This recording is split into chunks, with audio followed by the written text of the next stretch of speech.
Okay, guys, so free testosterone is easily the most important out of all the hormones. I mean, total comes first, but free is actually more important for how you feel, for how much muscle you gain, for the way you look, for the way you perform.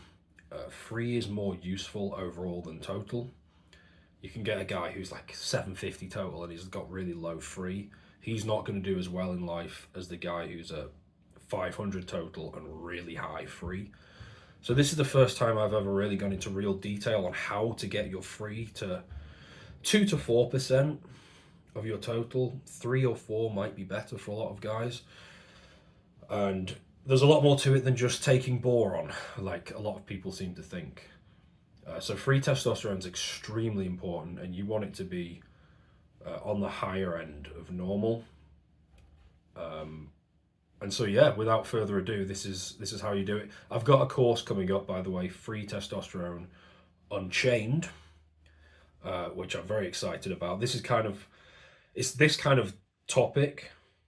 There's more to it than just lowering SHBG, but it's all about getting your free testosterone to 2 to 4% of your total, nice and high. And it's an entire video course, and it's me going into a ton of detail with proper programs for you to follow as well, and a free coaching call thrown in as well. So I'm looking forward to releasing this over the next couple of weeks, but stay tuned for it. But yeah, without further ado, how to do it. So there's 5 big ways. The first kind of category is supplements, but this is like an overarching category. It's not just boron. Boron and palmitic acid, that combination works very, very well for reducing SHBG. But in terms of increasing free testosterone and partly reducing SHBG, you're also looking at tribulus and tonka ali. Both of those will do that as well to some degree. Possibly not as much as boron and palmitic acid, but to a pretty strong extent. So there's definitely a few supplements that are going to be really helpful if you want to increase your free as a percentage of your total. You don't want to become over reliant on supplements, because the danger there is, what I've seen with clients before is they come to me with a healthy liver. Before they even started talking to me, and then in the DMs, all of a sudden their liver enzymes are being really, really, really worked, which then raises SHBG, which defeats the whole point. And the the reason is it's because they're taking 15 different supplements, most of which they don't need, and some of them at quite high doses. So you don't want to become overly reliant on supplements.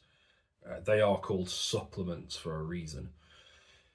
So that's supplements. The second big one, and still so many guys in my audience aren't doing this, is following the 150 rule, which is at least 150 grams of protein per day. Minimum, it depends on your body weight and things like that, how active you are, how much muscle you already have. But more protein is absolutely correlated with lower SHBG, which means more free testosterone. Because SHBG binds to the testosterone molecules, if you didn't know. So protein, definitely a strong factor. So meat is going to be the biggest one. Whey protein works, eggs, fish, all of it. More animal related products, but because the issue with if you're doing the plant stuff is things like lentils and legumes and tofu. Like how much of that stuff can your stomach reasonably handle? Like how much of that food do you have to eat to get to 150 grams? That's a lot of food, a lot of fiber. Your stomach's just going to explode. So realistically, it's not the best. Um, but yeah, that's protein. Get your protein intake up. And then the objection is, oh, but your kidneys, there was one study done on people who already had kidney damage, and a high protein intake made their kidney damage worse. That doesn't mean that a healthy person's kidney is going to be ruined by a reasonable, moderate protein intake. It's ridiculous. Don't worry about your bloody kidneys. Um, and it's the same kind of thing with liver. It's like if you've got a damaged liver, then yeah, it doesn't take a hell of a lot more to damage it. But if you're healthy, You know, it's the alcoholism and it's the other things. It's the um, drugs and the crazy stuff that leads to the liver damage. Anyway, the next big thing, the third big variable of the five, is B vitamins. So this follows on nicely because if you eat animal protein, you can tick off point 2 and point 3 in one fell swoop because the animal protein, especially things like red meat, organ meat, steak, eggs, uh, and turkey to some degree, lamb, all of these things are very, very high in B vitamins. What B vitamins are you getting in lentils, like, in comparison? Um, you can supplement with a good B complex, and that can definitely work. Um, when I was much younger and my diet was questionable, let's say, I noticed a difference because I was B deficient, and then I took a B supplement, not an expensive one, not a fancy one, and within 15 minutes, I felt miles better. And so supplements do work if you've got a genuine deficiency. If you refuse to eat red meat for some reason, I would say definitely get a B vitamin supplement. It could be a complete game changer. Uh, Better yet, get an actual blood test that tests for all these deficiencies. I'm talking more on Twitter now and in my email list about blood tests that get all the vitamins and minerals tested because this is so important. Because you just don't know. And I've seen this, guys, on my Instagram DMs, and I've done the blood work analysis for them. There was a manganese deficiency, there was a selenium deficiency, there was a B3 and a B1 deficiency on different people. And yeah, if you eat loads of organ meats, you ain't going to be deficient in those things. It's just not going to happen. But a lot of people, their diets are just there. They're in the grey area. They're kind of stressed out. The sleep isn't quite there. These things make it easier to be deficient. If you drink loads and loads and loads of caffeine or loads of alcohol, that robs your body of nutrients and then you're more likely to be deficient. So things get interesting and you don't know for sure unless you've had a blood test. So a blood test that tests all the vitamins and minerals is a great idea if you're going to take this seriously. I think you should if you've got the budget. But that's another big one. So there's the B vitamin complex, which kind of spreads it out across loads of different ones. But if you've got a B1 or a B3 deficiency and you don't want to eat organ meats, get a B1 or a B3 supplement. It will change your life. Same kind of thing with very low levels of zinc or magnesium in the blood. Get a magnesium or zinc supplement. So that's the third point, kind of overarching point. Again, red meat, animal protein, organ meats, to some extent turkey and chicken thighs. You can tick off item 2 and item 3 in one go. So there's tons of benefits to that. The fourth one is one I've not really spoken too much about, that really specifically targets free testosterone and reduces SHBG, is explosive training.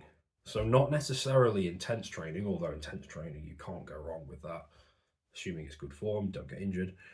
Explosive training specifically is going to be things like powerlifting is an example of this. Very, very explosive movements where the rep is over like that.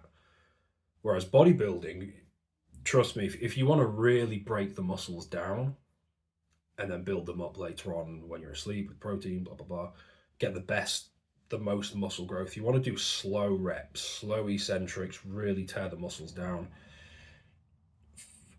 According to the literature, at least, explosive training, which is very, very fast, and the rep is like less than half a second, is better for free testosterone release. Less of it gets converted and bound by SHBG or albumin, SHBG being the worst of the two. So things like sprints, squat jumps. So this is body weight. You get into the squat position and then you jump as high as you can, essentially, or box jumps, or any kind of plyometrics, those side jumps, one-legged, I can't remember what they're called. a lot of Olympic related movements, hill sprints, potentially the chopping and sled pulls, things like that. A lot of powerlifting related assistance work can be very explosive, very good for the free testosterone. Um, and so, if I was incorporating that into a program, so I don't want to give too much of the course away here, um, you want to do that before the bodybuilding stuff. It primes the nervous system, the brain, when you're fresh, and it will actually make you a little bit stronger for the actual weightlifting side of things. If you do a squat jump, for example, not only are your muscles and joints warmed up before getting into a set of squats, it primes your nervous system to actually lift slightly heavier weights. You're properly awake. It's kind of like caffeine, but without the. It's more of a natural kind of stimulus. You hear about old grandmas, old women saving their sons by lifting cars off and that kind of thing. That's an example of, it's not some mystical force like some people will try and say it is. It's a very, very highly primed nervous system is what it is. So things can get quite interesting there. So you do it before. If you were to do it after the bodybuilding, when you're already tired, you're just not going to get a very good session in. But yeah, that's explosive training. You want to warm up before doing this, otherwise you're at risk of either pulling a muscle or putting too much stress on your joints. So you want to get some blood flow going before doing squat jumps and explosive movements, because you can definitely do something to your back. If you're doing hill sprints, you can pull your hamstring. Believe me, I've done it several times when I was younger. But yeah, explosive training. The fifth overarching point is mostly about carbs. What you don't want to do is zero carb. And what's his name? One of the main guys behind the carnivore diet, and quite a lot of us guys who've been lifting weights for many, many years intuitively know this anyway, but it was Paul Saladino who was saying, and he's right, zero carbs is not the way forward. Your SHBG just goes too high. We don't really know why. It's probably some kind of stress response, especially when you get lean. Keto is a great idea if you're obese and you're diabetic or you're pre-diabetic. Definitely, I think if you're diabetic, do keto for a while. Once you start getting leaner, if you're in my position, you're well below the 15% range. Man, stop doing keto. You're just stressing your body out for no reason. You've got less fuel for training. Cortisol just gets higher and higher. Maybe even prolactin in some cases. SHBG definitely gets higher. And as soon as all these keto carnivore guys, they add fruit and honey and quality carbs into the diet, all of a sudden the SHBG comes down, and so the free testosterone takes off. And so if you're a zero carb guy, or you've been stressing your body out for a long period of time or whatever, the more you've been doing this, the more powerful this is going to be when you do incorporate some carbs. So again, like I've been putting out some tweets recently for guys who have blood flow issues, erectile dysfunction, that kind of thing. A really good pre-workout and post-workout shake would be things like lots of watermelon, pomegranate, beets, all blended together, some whey protein in there.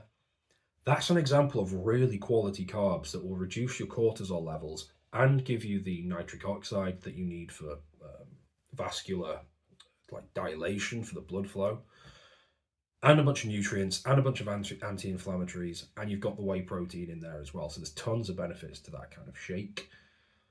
I like berries. I like bananas, oranges, mango. I love a bit of mango. Kiwi. There's so many different fruit options. They're also so nutrient dense, and there's some fiber, and they're tasty. And I like having berries with Greek yogurt and some honey as well. tons of nutrient benefits, and it so happens that, again, I'm assuming you're not diabetic. If your blood sugar is within reasonable, like healthy ranges, it will keep your SHBG lower and your free testosterone higher. And if you combine this with explosive training and plenty of protein, you now have a cocktail for very high free testosterone levels. And you can do all this, like, maybe you don't want to train every day, but you can do this 5 days a week. And you can certainly eat meat 7 days a week, and or supplement with B vitamins if you need to, and or take those supplements that I mentioned before 7 days a week. And so you've got a real cocktail here for high free testosterone, which is arguably even more important than total testosterone, especially once your total's beyond 600 or 700. So they are the 5 main variables. The 5th one I will call just don't do 0 carbs, but you could argue that reframe it as eat plenty of fruits, because I think fruits are king there. Also potatoes, sweet potatoes, things like that. But they're the big 5 for free testosterone. This is extremely important. If you get this stuff right, you're going to have a good life. Certainly you've got the foundations, the energy, the potential for muscle gain, the potential for bedroom performance. You're going to have all these things following this kind of advice. Stay tuned for the course. Very excited about that. And I think an interesting video will be the one up here that I mentioned earlier in this video, saying that, where I was talking about the 150 rule. It's an extremely important rule to follow for protein. I talk about how it affected me, because I was 410 testosterone until I fixed this. It's an absolute game changer. Check out that video, and I think you'll learn a lot and find it useful. I'll see you in there.